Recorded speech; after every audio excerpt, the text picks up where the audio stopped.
السلام علیکم ورحمۃ اللہ وبرکاتہ۔ دیوار چین۔ دیوار چین جو عموماً سیاحت کے لیے استعمال ہوتا ہے وہ درائے نانکو کہلاتا ہے اور 6050 کلومیٹر کے فاصلے پر ہے۔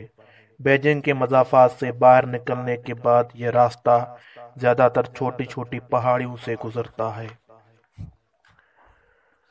دیوار چین کو چینی زبان میں چھان چھین کہا جاتا ہے۔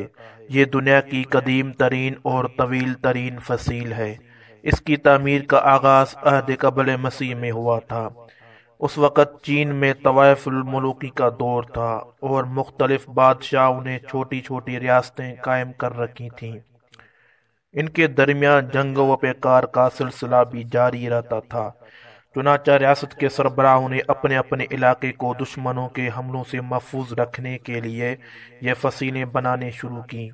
یہ فصیلیں کسی ایک شہر کے گرد نہیں بلکہ پوری ریاست کے گرد یا اس کے اس حصے میں ہوتی تھی جس طرف سے دشمن کے حملے کا زیادہ خطرہ ہوتا تھا۔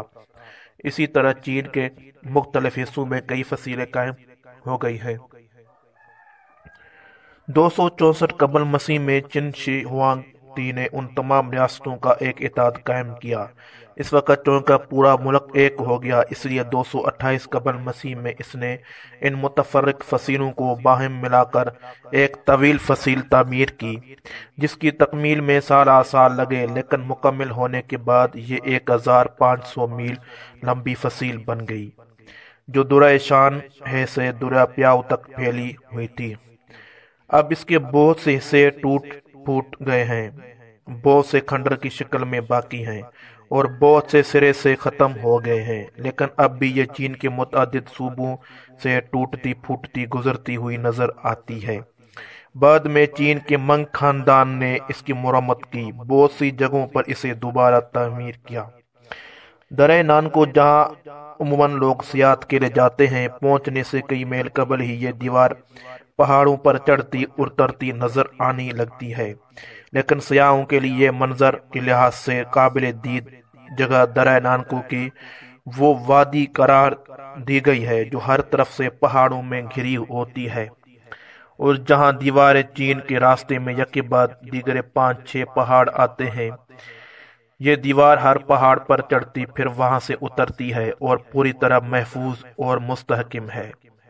دیوار 13 فٹ چوڑی ہے اور زمین سے اس کی اونچائی اوسطاً 20 فٹ ہے، اور نشیب و فراز کے ساتھ ساتھ اپنی اونچائی برقرار رکھتے ہوئے اترتی چڑھتی گئی ہے۔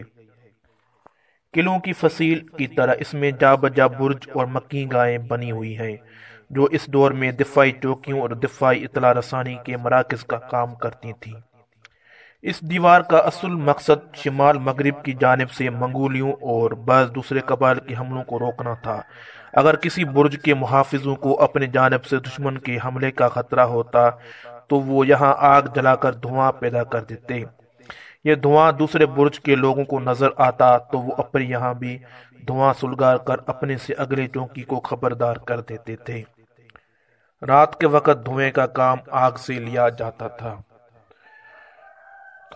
دوستو، اگر آپ کو یہ ویڈیو پسند آئے تو ضرور شیئر کریں، اپنے رائے کا اظہار کریں اور لائک کریں، چینل کو سبسکرائب کریں۔ شکریہ۔